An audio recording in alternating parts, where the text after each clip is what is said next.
દાદા રામદેવ પીરની વાત આજે આપણે થોડી કરી. એમાં દાદા રામદેવ પીર તો એના ચમત્કાર અને પરસા અનેક છે. અને માહ મહિનાની જે શુદ્ધ બીજ આવે એ બીજના મેળો ભરાય છે રામદેવરામાં. રામદેવરા નામનું ગામ છે. એ રામદેવરામાં બીજનો મેળો એટલે મા મહિનાની શુદ્ધ બીજ. ત્યાં બહુ મહિમા છે. એની પાછળ એ ઉત્સવ કરવાનો કારણ છે કે તેમના રામદેવજીના ગુરુ બાલી બાલનાથ હતા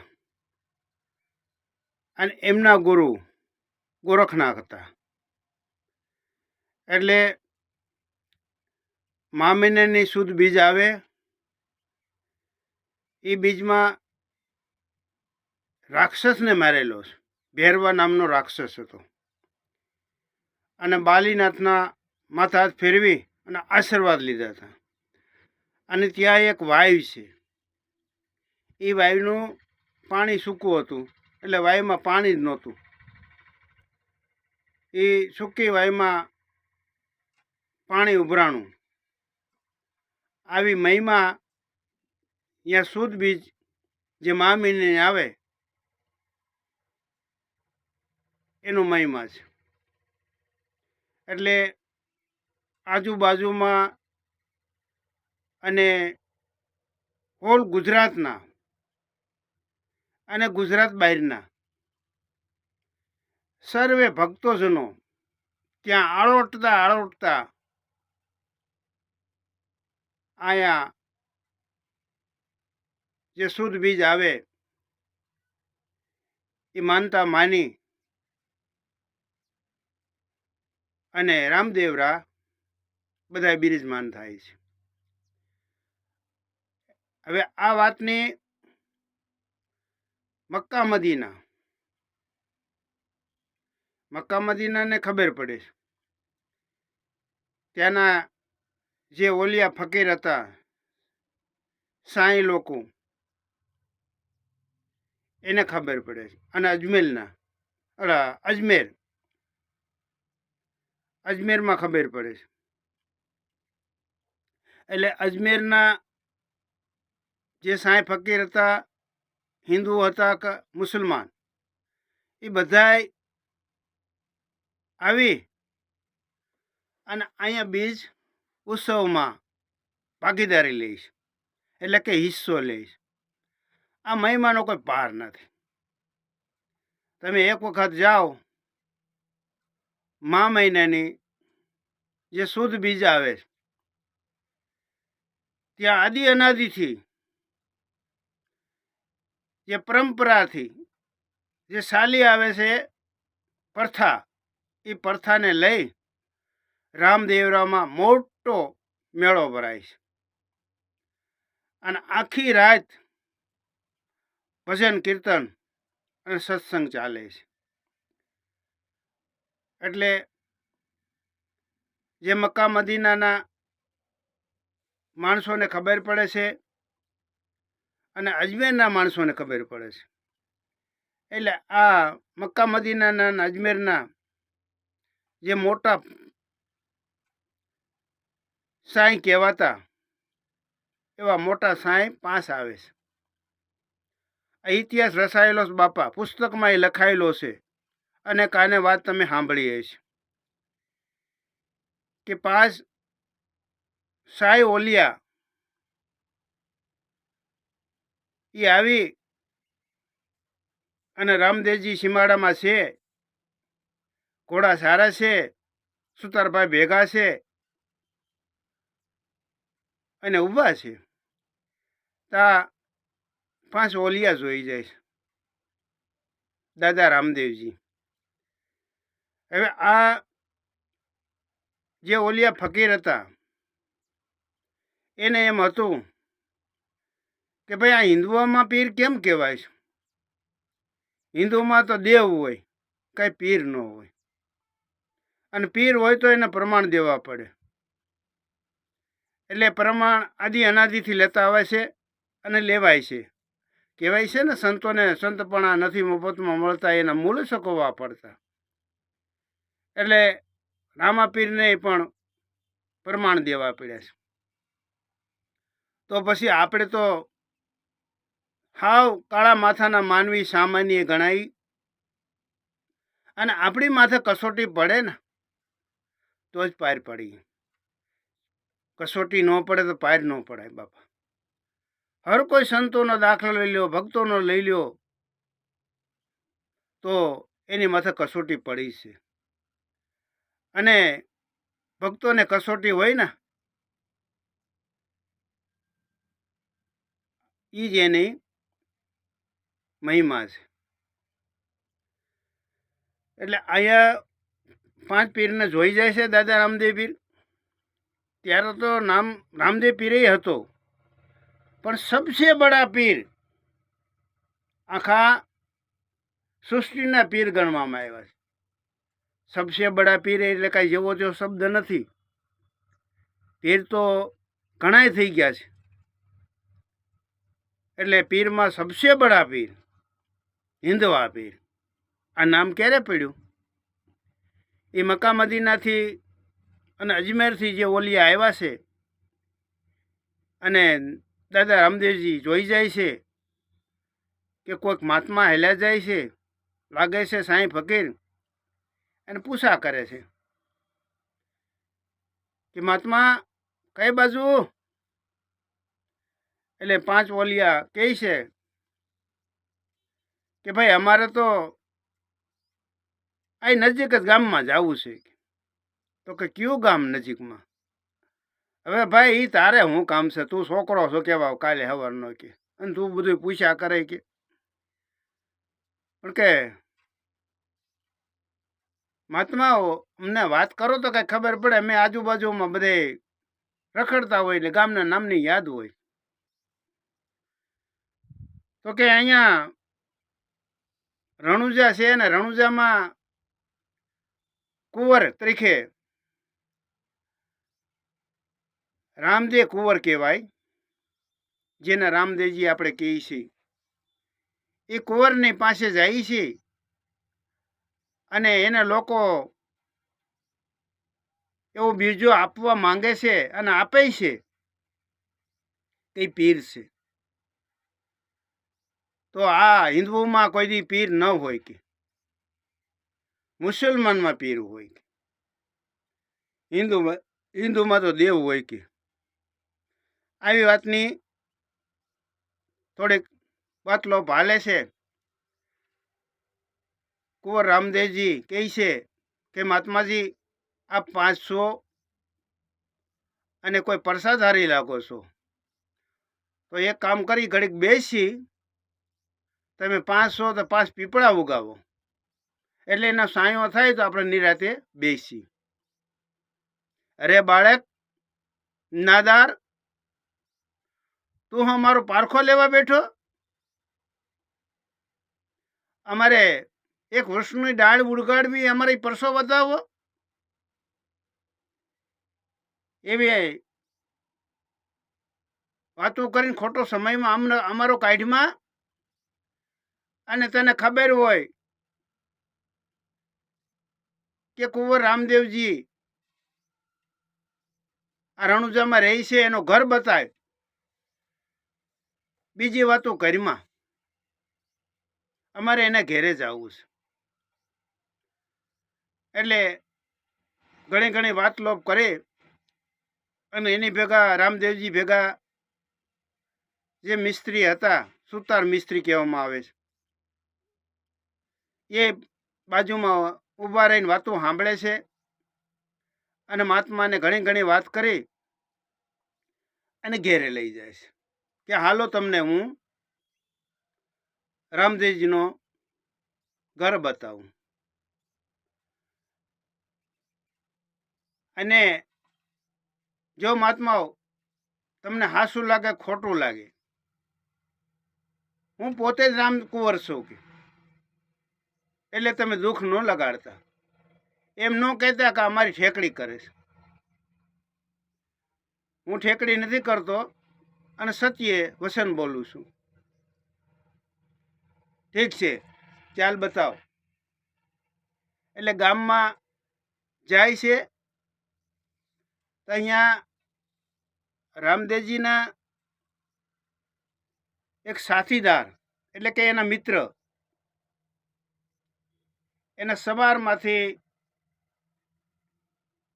એક હરફ કવડી જાય છે અને મોરસા પામી જાય છે. અને ગામમાં જ અહીં તો ઘરતા જ ખબર પડે છે કે ફલાણા ભાઈનો છોકરો ઓફ થઈ ગયો. એ આના મિત્ર હતા દાદા રામદેવજીના. એટલે ત્યાં જઈને અને જોવે તો બધા રોકોકોળ કરતા હતા. એટલે જોયું આખા શરીરમાં ઝેર સડેલું અને જે સાંઈ ભેગા હતા 5 ઓલિયા, દાદા રામદેવજી એને કહે છે કે આપ તો પીર છો, ઓલિયાના અવતાર લઈને અમારા ગામમાં આવ્યા છો અને આ મારો સાથીદાર મિત્ર છે, આપણી સેવા કરશે અને આને સરજીવન કરો. એટલે કપડું હટાવીને જોવે છે તો ઓલિયા કહે છે કે હવે ભાઈ આને તો રૂવે રૂવે ઝેર સડી ગયો છે, એટલે આનો કોઈ ઉપાય નથી. હવે તો દુઆ માંગો કે આને આત્માને શાંતિ આપે અને થાતી વિધિ કરો. દાદા રામદેવજી કહે છે મહાત્મા તમે આવ્યા છો, તમારી સેવા કરશે, એટલે મારે તો એનો સહકાર જોઈ છે અને મારો સાથીદાર છે, સેવામાં ભાગીદાર લે છે અને બધું એ કામકાજ કરીને બધું સાચવી લે એમ છે. એટલે ઊભો કરવો જ પડશે. એટલે દાદા રામદેવજી કપડું વટાવી હાથ ફેરવીને કે ભાઈ ઊભો થા, આપણે અહીંયા મહેમાન આવ્યા છે. એટલે પોતે સાથીદાર ઊભો થઈ જાય છે અને ગઢમાં લઈ આવે છે. અહીંયા ગઢમાં લઈ આવે છે તો ટોળાના ટોળા છૂટે છે ભાઈ, માણસો આવવા વાળા. હવે અહીંયા હાસવા કેટલાક એ કહેવાય છે કે બહુ ઝાઝા માણસો થયો છે એ સમયમાં. એટલે 1,80,000ની સંખ્યા બતાવી છે. એટલે કદાચ ને હોય કે ન હોય પણ સંખ્યા આવી બતાવી છે. એટલે કોઈ સંદેહ ન કરતા, કારણ કે આ તો રામદેવ પીરની વાત છે. પીરના પરસા હોય ને બાપાને, માણસો ન હોય તો ઉભરાઈ જાય અને એની માથે વિશ્વાસ હોય ને તો બાપા બધું તમારું ધાર્યું કામ થઈ જાય. અને જેને સંદેહ હોય ને બાપુ કાંઈ ન થાય. એટલે પીરના પ્રમાણ તો અનેક છે અને એનો પરસાનો કોઈ પાર નથી. એટલે એની વાતો જેટલી કરી એટલી આપણે ઓછી છે. અહીંયા ગઢમાં લઈ આવે છે ઓલિયાઓને અને ઘણા ઘણા માણસો આવી જાય છે. અજમલ રાજાને ખબર પડે છે કે ઓહો આટલી બધી સેનાઓને આપણે કઈ રીતે પહોંચી શકશું. કારણ કે એને બાપા ખવડાવો પીવડાવો, પાણી એને પથારી પાગરણ આ બધી ચિંતા હોય ને. એટલે દાદા રામદેવજી કહે છે પિતાશ્રીને અજમલજીને કે તમે ચિંતા ન કરતા, આ બધી લીલા છે અને આલમપીરને બતાવવા માટે થઈ આ જુમલો મારે ભેગું કરવું પડે એમ છે. એટલે બધી એ રચના છે. એટલે જો બાપા જેને રચના કરવી હોય ને એને નજરે સામે હોય ને એટલે એટલી બધી વસ્તુ દેખાઈ જાય. કેમ કે અલૌકિક શક્તિની વાત છે. એટલે બાપાએ તો રચના એવી કરી છે બધા માણસોને આશ્વાસન દેવા માટે થઈને પોતાની પાસે એક કપડું કાઢે છે જાજમ કાઢે છે અને જાજમ પાથરવા જાય છે. હવે જાજમ એવડો હાવ નાનો હતો અને ઓલિયાવને એમ કે કંઈક મોટો બુંગળ પાથરી છે તો બધા બેહીશું કે આવડો નાનો એવો પાથરવા કોશિશ કરે છે અને આપણને આશ્વાસન દે છે કે બેસો મહાત્મા આવો આવો. તો બાપા તો તારું મગજ તો ઠેકાણા છે ને, રામદેવજી કુંવરને એમ કહે છે. એટલે દાદા રામદેવજી કે મારો મગજ ઠેકાણે છે અને તમે ચિંતા કરો માં, આપ તો ચમત્કારી છો અને કદાચ હું બાળક રૂપી હોઉં અને હું ન પહોંચી શકું એમ હોય તો આપણું તો ચમત્કારી છું અને તમારા ચમત્કારથી આ જે જાજમ છે એને મોટી કરો બાપા. તો કે શાલા નાદાર બાળક, આવડું કપડું નાના એવામાં અમારું વિદ્યા વાપરી અને ચમત્કાર બતાવી આવા કપડામાં અમે ચમત્કાર ન બતાવી, એ તો સામાન્ય વાત છે. તો કે મહાત્મા ઠીક છે, કાંઈ વાંધો નહીં, બેસો. એટલે બેસવાનો આગ્રહ કરી અને બેસાડે છે. એ જ્યાં બેસે છે ત્યાં હવા હાથ વધે છે, બીજો બેસે છે હવા હાથ વધે, ત્રીજો બેસે હવા હાથ વધે, ચોથો બેઠક, પાંચમો બેઠક, એવી રીતે બધા બેહતા જ જાય છે. એની જાજમ સડસડ મોટી થતી જાય છે, લંબાઈ વધતી જાય છે. આ જો બાપા પરસા, આના પરસાના કોઈ પાર નથી. અને આ ઇતિહાસ તમે સાંભળ્યું હશે. આ કોઈ ઊભી કરેલી વાત છે એવી ન માનતા મારા બાપ. આ વાત સત્ય છે, સાચી છે, આવું પ્રમાણ બોલે છે અને ઇતિહાસ લખાણા છે. જોકે ઓમ જોવા જાય તો હર કોઈ વસ્તુમાં બધું હાસ્યું હોય એવું એક પુસ્તકમાં, નોખા પુસ્તકમાં તમે અભ્યાસ કરી લેજો, નોખા પુસ્તકમાં નોખો વિતરણ હશે અને ફેરફાર થોડા ઘણો હશે. એમાં કદાચ ને મારાથી પણ ભૂલ થતી હોય એટલે હું કદાચ ને ફેર શબ્દ બોલતો હોઉં, પણ ના, પુસ્તકના આધારે હું બોલું છું. આ સાસુ હોય ખોટું હોય દાદા રામદેવજીને ખબર છે બધી. હું તો એનો સેવક છું મારા બાપ, એટલે બધી મને ખબર હોય એવો હું ન કઈ બાહેંધરી તમને આપી શકું. દાદા રામદેવ પીરના પરસાનો કોઈ પાર નથી, આપ સૌને ખબર છે. એટલે અહીંયા ધીરે ધીરે જે જજમ હતો એ મોટો થતો જાય ને બધા બેહતા જાય છે અને ભોજન તૈયાર થઈ જાય છે, ભોજન પીરસાય છે. એટલે બધાએ એવું નક્કી કર્યું કે આપણે ભોજન એવું લેવું કે આ રામદેવજી છે એને ન બનાવ્યું એવું ભોજન માંગવાનું. એટલે ભૂખ્યા જવું પાપે એને લાગશે બધું અને ચમત્કાર નથી એવું સાબિત કરી દેવું. આને પીર ન કહેવાય. એટલે એણે અગાઉ મંત્રણા કરી નક્કી કરી અને બધા ઓલીને વાત ફેરવી નાખે છે અને સમજાવી દે છે. પણ આ તો બાપા સત્યની જય હોય છે. અહીંયા રામદેવજીને ક્યાં સળકપટ મનમાં હતું, એને તો બધા એને ખવડાવવાની આશા હતી.